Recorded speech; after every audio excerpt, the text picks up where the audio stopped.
Joy Guru. Welcome to Purushottam বন্দনা।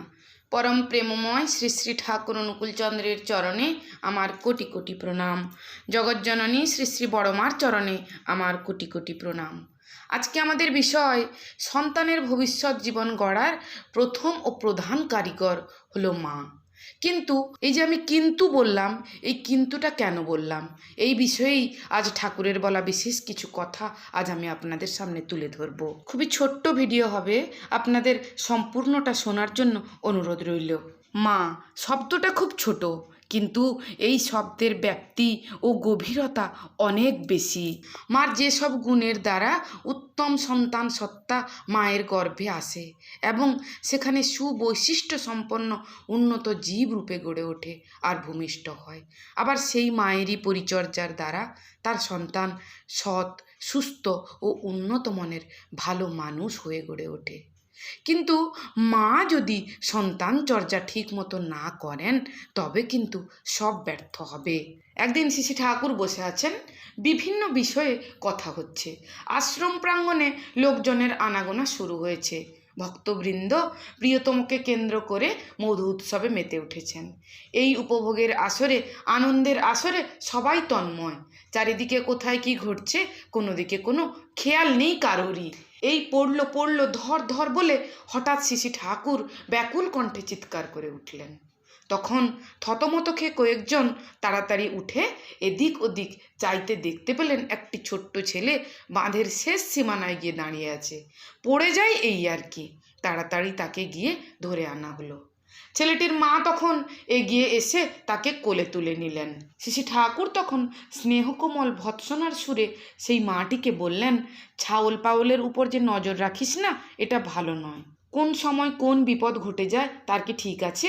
তাই সব সময় সাবধানে থাকা লাগে।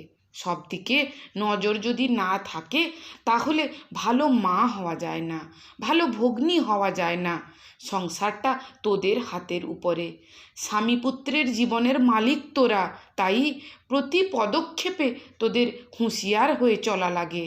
তোরা যদি চৌকস হোস, তুখড় হোস, ছাওল পাওলরাও তোদের দেখে শিখবে, মানুষ হবে তারা।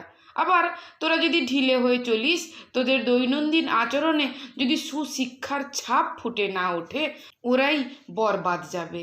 শিক্ষা মানে কিন্তু কতগুলি বই পড়া নয়। চাল চলন যদি দুরস্ত না হয়, হাতে কলমে যদি চৌকস না হয়, তবে পুঁথি পড়ার কোনো দাম নেই। তাই তো শ্রী ঠাকুর আবার নারী নীতি গ্রন্থে বললেন, ছেলেদের বোধের পাল্লা মায়ের যদি নখদর্পণে না থাকে, কি সে পছন্দ করে, কেমন কথায় ভয় করে, আটকে ওঠে কেমন করিয়া তাহার ভিতর সন্দেহ বা বিশ্বাস সৃষ্টি করিতে পারা যায় ইত্যাদি প্রয়োজন মতো প্রয়োগ করাই হইয়া ওঠে না। আর বোধের মাপকাঠি হাতে থাকিলে অতি সহজে এই সমস্ত সম্ভব হইয়া শিশু বা ছেলেকে ভবিষ্যৎ বিপদের হাত হইতে অনেক সহজেই রক্ষা করা যায়। তুমি তোমার সন্তানকে সবসময় নজরে ও হিসাবে রাখিও। শ্রী ঠাকুর আবার আলোচনা প্রসঙ্গে প্রথম খণ্ডে বলছেন, মা হওয়া অত্যন্ত কঠিন ব্যাপার। রামপ্রসাদের একটা গান আছে, মা হওয়া কি সহজ কথা, প্রসব করলেই হয় না মাতা। মায়েদের বজ্রাদপি কঠোরানি, মৃদুনি কুসুমাদপি হতে হবে। তা যদি না হও তো ছেলে পেলে মা থাকতে মা পাবে না। একজন সন্তানের জীবনে তার মায়ের প্রভাব খুব। তার মায়ের চলা বলা করা এগুলি ঠিক হওয়া একান্ত প্রয়োজন। তাই তো আমি ভিডিওর শুরুতেই বলেছিলাম, সন্তানের ভবিষ্যৎ জীবন গড়ার প্রথম ও প্রধান কারিগর হলো মা। কিন্তু মা যদি এই সকল কথাগুলি মেনে না চলে, আমরা মায়েরা যদি এই কথাগুলি নিজেদের জীবনে মেনে না চলি, তাহলে কিন্তু আমরা আমাদের সন্তানকে সুসন্তান হিসেবে গড়ে তুলতে পারবো না। তাই চলুন আমরা প্রত্যেকে ঠাকুরের বলা সকল কথা মেনে চলবো। আর আমরা যদি মেনে চলি তাহলে আমাদের দেখে আমাদের সন্তানেরাও মেনে চলবে। কারণ ছোট বাচ্চা যখন থাকে তারা সবসময় অনুকরণ করতে চায়। আমরা সকালে ইষ্টভৃতি করি, প্রার্থনা করি, আমরা বড়দের প্রণাম করি, আমরা যজন করি, যাজন করি। এইগুলা যদি ছোট বাচ্চার ভিতরে এই বীজ, এই ভক্তির বীজ যদি আমরা বপন করে দিতে পারি, তাহলে কিন্তু আমাদের আর কোনো চিন্তা থাকবে না।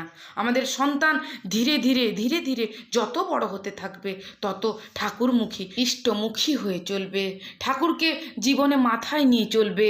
কিন্তু আমরাই যদি না করি, তবে কিন্তু ওরা কিছুই জানতে পারবে না, কিছুই করতে পারবে না। চলুন আজ এই পর্যন্ত। যদি কোথাও কিছু ভুল হয়ে গিয়ে থাকে, ক্ষমা করবেন। পরম দয়ালের রাঙারাতুল চরণে আমার কোটি কোটি প্রণাম। জগজ্জননী শ্রী শ্রী বড় মার চরণে আমার কোটি কোটি প্রণাম। সকল দাদা ও মায়েদের আমার জয়গুরু। পরম দয়াল আপনাদের সকলের মঙ্গল করুন। আপনারা ভালো থাকুন, সুস্থ থাকুন। বন্দে পুরুষোত্তমম।